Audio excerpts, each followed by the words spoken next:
हिंदू शादी एक्ट के अंदर एक वायलेट शादी की क्या क्या कंडीशन होती हैं, ये तो हमने पिछले वीडियो में जान लिया है और ये भी समझ लिया है कि एक शादी को अमान्य घोषित करवाने के क्या कारण हो सकते हैं। तो अब ये समझ लेते हैं कि जब शादी वायलेट है या अमान्य करार नहीं दी जा सकती, तब दोनों पक्ष अगर आपस में अलग रहना चाहें तो इस बारे में हमारा कानून क्या कहता है। तलाक के बारे में हम सब जानते हैं। जुडिशियल सेपरेशन भी एक ऐसा ऑप्शन होता है जहां कोर्ट की इजाजत से दोनों पक्ष एक दूसरे से अलग रहने की अनुमति ले सकते हैं, लेकिन इसे तलाक करार नहीं दिया जाता। अब आप सोचेंगे कि तलाक के लिए कोर्ट की परमिशन की क्या जरूरत है, तो मैं आपको बता दूं, अगर एक वायलेट शादी के बाद भी पति या पत्नी में से किसी एक को बिना जायज कारण के छोड़कर चला जाता है, तो ऐसे में दूसरा व्यक्ति कोर्ट से अपने दंपत्ति अधिकारों की मांग कर सकता है, यानी कंजुगल राइट्स के रेस्टिट्यूशन के लिए डिमांड कर सकता है, लेकिन फैसला लेने तक वह दूसरे पक्ष के साथ में नहीं रहना चाहता है। ऐसी परिस्थिति में व्यक्ति के पास कोर्ट से जुडिशियल सेपरेशन की मांग करने का विकल्प होता है। बात करते हैं तलाक की,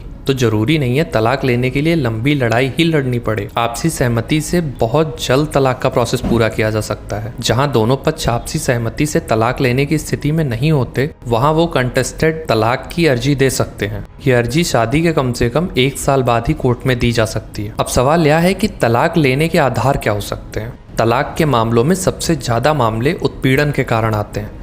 शारीरिक उत्पीड़न व घरेलू हिंसा के बढ़ते मामलों के कारण कोर्ट ने समय समय पर परिस्थितियों को देखते हुए इसमें बदलाव किए हैं। यदि शादी के बाद दूसरे पक्ष ने अपनी इच्छा से और बिना किसी दबाव के स्पाउस के अलावा किसी और से शारीरिक संबंध बनाए हों, तो उस आधार पर तलाक की मांग कर सकते हैं। जहां बिना किसी जायज कारण के कोई एक पक्ष दूसरे पक्ष को छोड़ दे और ऐसा लगातार 2 साल तक हो, तब इस आधार पर भी तलाक की मांग की जा सकती है। अगर कोई पक्ष अपना धर्म परिवर्तन कर हिंदू धर्म को त्यागता है, तो दूसरा पक्ष इस आधार पर तलाक मांग सकता है, लेकिन तलाक के लिए जानबूझकर धर्म परिवर्तन कर आप दूसरे पक्ष को तलाक देने पर मजबूर नहीं कर सकते। अगर कोई पक्ष ऐसे मानसिक रोग से ग्रसित है जिसकी वजह से ऐसा कृत्य करता हो जो घातक और गैर जिम्मेदाराना हो, तब इस आधार पर भी आप तलाक की मांग कर सकते हैं। अगर कोई पक्ष कुष्ठ रोग या यौन रोग से ग्रसित है, तो यह भी एक ग्राउंड हो सकता है। अगर किसी पक्ष ने गृहस्थ आश्रम का परित्याग कर दिया हो, यानी कि किसी धार्मिक आश्रम से जुड़ गया हो, या पिछले 7 सालों में व्यक्ति के जीवित रहने की कोई खबर ना हो, तो इन कारणों के चलते तलाक की अर्जी एक्सेप्ट हो सकती है। जहां कोर्ट रेस्टिट्यूशन कॉन्जुगल राइट्स की डिग्री पास कर चुका हो और दोनों पक्ष एक दूसरे से 1 साल से अलग रह रहे हो और उनके बीच दंपत्ति अधिकार प्रतिस्थापित नहीं हुआ हो, तो भी कोर्ट तलाक की अर्जी एक्सेप्ट कर सकता है।